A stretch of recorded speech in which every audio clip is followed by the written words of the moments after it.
Hello Physical Fiends, it is Jordan here with some just announced physical releases. These are games that have recently been announced, they are not releasing this week, and as always I do not do limited game pre-order stuff in here since they are always covered in Monday's video and I don't want to repeat myself. So, let's take a look at what's recently been announced. Ball Pit is releasing physically on Nintendo Switch and PlayStation 5 on May the 29th. This was just announced after the last episode I did, and it is a pretty big one all things considered. This has been a bit of a viral hit just like every other Devolver digital release. I don't know how they do it. It's already sold millions digitally to much critical acclaim. It is a roguelike Breakout sort of thing, and maybe it's making Breakout cool again. I actually played a budget price Breakout style game on my PlayStation 2 recently for a retro game video that I'm making for my other channel, and in that video I said, I'm gonna get flack for saying that I actually quite like this game. It's simple but fun, but maybe this game will help the genre's image, bring it up a little bit, make it cool again. Tangents aside, it's supposed to be a super addictive game that many people will be excited to pick up a physical release for. Cabernet is getting a physical release in Europe on Nintendo Switch and PlayStation 5, making it now an X-import exclusive. It was out in Asia already, and some of you have imported it already, but now it's releasing in Europe in a standard edition and a collector's edition. Why? I don't know, but better late than never, I suppose. This is an adventure game with some mild RPG elements to make it a side-scrolling sort of Vampire the Masquerade sort of thing. Pretty good from reviews, and this Western release is coming July 31st, unless that is a placeholder. I don't know. Xenoblade Chronicles X Definitive Edition Nintendo Switch 2 Edition is kind of big news for the Nintendo Switch 2, a big first-party JRPG heading to the system on a proper cartridge. Now, it didn't release too long ago on the OG Switch, but if you didn't pick that up yet, well, you may as well pick up this Nintendo Switch 2 edition. It has visual and performance improvements to make it the best version to play when it releases physically on a proper Nintendo Switch 2 cartridge, April the 16th. And if you want to pre-order it or any of the games in this video, then please do so via the links I put in the description and pinned comment. Any purchase made via those links massively helps support me and this channel in the best way possible, and I do truly thank you from the bottom of my heart. You can get free worldwide shippings from VGP on orders over 75 Canadian bucks, like 55 American dollars, not that much, and yeah, thank you so much for your support. Disciples Domination. This released digitally a couple of weeks back, but the physical is coming to PlayStation 5 on May the 14th, and this is a strategy RPG in a fantasy setting that, like pretty much every Calypso published game, has mixed reviews, with it paling in comparison to the original game, Disciples Liberation, from half a decade ago. Marvel Tōkon Fighting Souls is a fighting game published by PlayStation themselves, and it was revealed not all that long ago. It's been developed by Arc System Works, who mostly do good stuff in the genre, especially when there's a big publisher behind it and also a hot property. Marvel characters duking it out in a 4v4 tag fighter, which seems excessive, but what do I know about the genre? It's releasing physically on PlayStation 5 August the 6th. Dragon is Dead is releasing physically on Nintendo Switch, PlayStation 5 and Xbox on July the 14th. This is a 2D dark fantasy roguelike that's being compared to Dead Cells because, of course, but also a bit of Diablo with the way you go about building your character. Reviews for the digital release are pretty good, and it seems to be quite an addictive game to play. The biggest criticism I've seen is the lack of a dragon, but those guys are idiots. The dragon, it's obviously dead. Directive 8020. This is a survival horror game in a sci-fi setting developed by Supermassive Games, who are known for making some of the more mainstream horror titles these years, Until Dawn, The Quarry, all sorts of stuff, and this will be their latest game when it lands physically on PS5 and Xbox on May the 12th. And this one is published by themselves, which I don't think they've done often. They usually have a big publisher backing them, so this will be interesting to see how it turns out. Kusan City of Wolves is a top-down action game, a high-octane twin-stick shooter, as you are an anthropomorphized wolf taking down other upright creatures in an overly brutal way. Not sure why this is only releasing physically on PlayStation 5. Where's the Switch version? I guess it's looking quite bloody. Maybe Nintendo felt it was a bit too much these days. Looks pretty sweet. Looks a bit like Loaded on the PS1. And this is releasing physically sometime this year. Seventh Domain, Tree of Chaos, recently came out as an import exclusive release on Nintendo Switch thanks to Leoful. However, if you're waiting for the PlayStation 5 release, well, now this is coming exclusively to Europe thanks to Red Art Games. This is a solid, if unspectacular, attempt at a Dead Cells sort of thing. Operation Highjump, The Fall of Berlin, is releasing physically in Europe on Nintendo Switch and PlayStation 5. It's coming in a standard edition as well as a collector's edition sometime this year. This is a pretty decent looking run-and-gun action platformer. Reminds me a lot of Metal Slug, just less arcadey. This has you taking down the Third Reich in the last days of World War II. Now, before I get into the latter half of this video, if you are new here and you love physical video games, then hit that subscribe button, okay? It will be the best thing you do today. I am on the road to 40k and I need your support. Plus, you know, the bigger this channel is, the more publishers will pay attention to the demand for physical media. So you can do your bit as well. Subscribe. Make the physical world better. Rayman 30th Anniversary Edition is an exciting release. I know we got a ton of hate thanks to the soundtrack or lack thereof, but apparently Ubisoft have heard the cries and maybe they'll work something out, I don't know. And if they do, that would be great, because this is a bunch of versions of the original Rayman, now with some quality of life things going on, and it's still a bunch of fun to play. Really difficult games, but very enjoyable. It's releasing physically on Nintendo Switch and PlayStation 5, June the 26th. Thomas and Friends, Wonders of Sodor. Join Thomas and his friends on an adventure on the island of Sodor, which I think is south of Mordor. There's some mini-games apparently, free roam mode, collectibles. I'm guessing it's going to be quite a linear, sort of on-the-rail sort of game. It is made by a studio who are known for doing train simulator games, so it might be alright. It's releasing physically sometime this year on Switch, PlayStation 4 and PlayStation 5.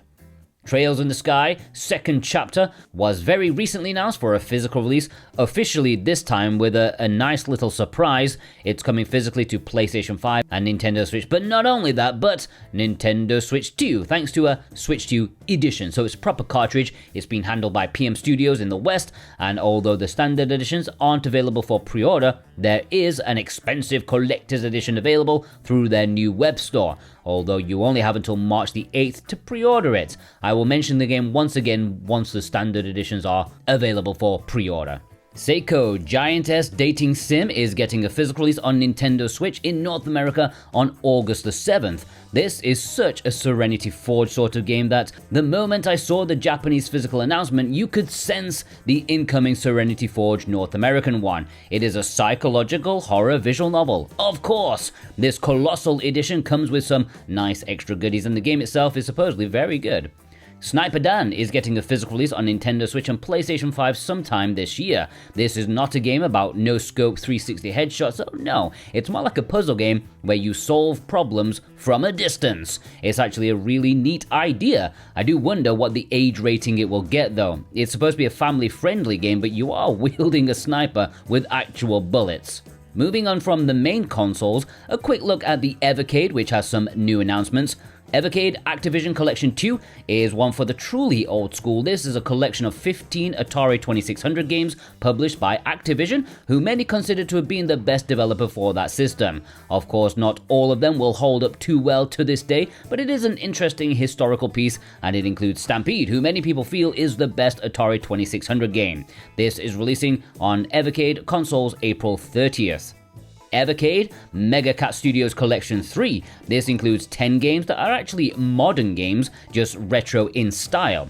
Literally not heard of a single one of them, but visually they look quite nice, the top-down stuff especially. This is also releasing on April 30th, and if you buy this and the Activision one together in a bundle at VGP, you get free shipping even though it is below the threshold. Madness! Rare Super Pocket. I don't know if it's technically a new Evercade console. It's from Hyper Mega Tech, who I'm pretty sure is an offshoot of Evercade, who in turn are an offshoot of Blaze Entertainment, who in turn are an offshoot of P-Cube. Companies within companies within companies. Why? I don't know. Anyways, this is a handheld console that's compatible with Evercade cartridges, but also has 14 preloaded games from Rare. Yes, the Rare studio. Mostly very early Rare stuff that had little to no involvement with Nintendo themselves, but the big thing is that it has Banjo-Kazooie, which has been adjusted to suit a D-pad and a new control scheme. So yeah, Banjo-Kazooie on the go. Officially, what a world we're living in. It looks cool, and it's releasing June 27th for a pretty affordable price. And speaking of retro releases, I have considered doing a Let's Get Retro video series. Alongside the weekly Switch video, the monthly PS5 video, maybe there is room for a monthly retro-themed video, with retro compilations, official aftermarket retro console releases, FPGA console stuff, Evercade.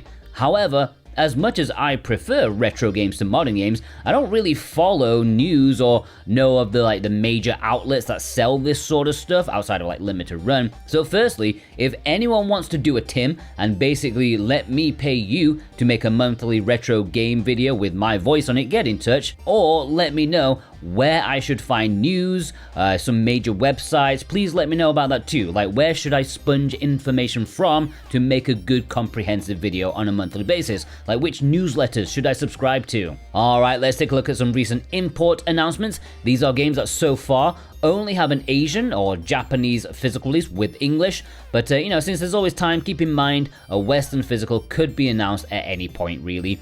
And if you want to pre-order these, you can do so for some of them from VGP and most of them from Play Asia. If you click my Play Asia link, you can get 5% off with my code Jordan2026. Cassette Boy is a puzzle action game that recently released last month digitally, but now a physical release has been announced for Japan and it will have English. It is a puzzle game with a Game Boy art style, or with that greeny simpleness, but it's actually in 3D, some clever use of the camera there. Reviews for it are pretty good, but not universally positive. It's releasing in Japan on April the 30th. Memory Rewind is releasing in Asia on Nintendo Switch on March the 12th, very soon. It's a visual novel about a private investigator who can time travel. I think we've seen that premise a bit too much recently. It's hard to have one's mind blown when it's such a common trope these days. But aside from that, there's not much info about this VN. It's rather mysterious, but it will have English.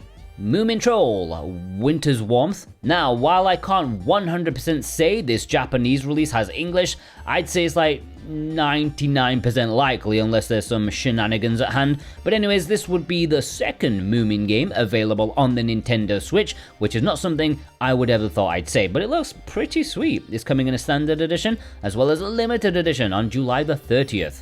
Dark Auction Nintendo Switch 2 Edition is getting a proper physical release on Nintendo Switch 2 in Japan on June the 11th. Just like the Switch import exclusive that came out a few weeks ago, this will have English. The Switch 2 upgrade will be very minor because, as with Japanese laws, you have to pay something for it, and the upgrade is just 60 cents. So yeah, it has improved resolution and frame rate. Still the same game, just looking a bit better. UsoNatsu, The Summer Romance Bloomed from a Lie, is a kinetic Yuri visual novel, quite a long one for a kinetic VN, about 17 hours. This will play in English when it releases physically on Nintendo Switch on June the 18th. Reviews for it are very good, and it is a cheap import too, so definitely one for VN fans who want some slice of life girl-on-girl romance. It's coming in a standard edition as well as a collector's edition. Gunvolt Chronicles, Luminous Avenger X1 and 2 Dual Collection. This is releasing on PlayStation 5, Nintendo Switch, and Nintendo Switch 2 as a Nintendo Switch 2 edition. Yes, a proper cartridge. This will contain both games together with all the DLC included. It also contains a new game mode, a new game mechanic, as well as tweaks to the gameplay balance and to, upgrade it. And it's releasing July the 9th, and it will have English. And there we have a bunch of new announcements. What was your favorite in this episode? Let me know in the comments below alongside your thumbs up. If you want to pre-order any of these, then please do so via the links below. I greatly appreciate that, and I hope you all have a fantastic day. Yeah? Take care.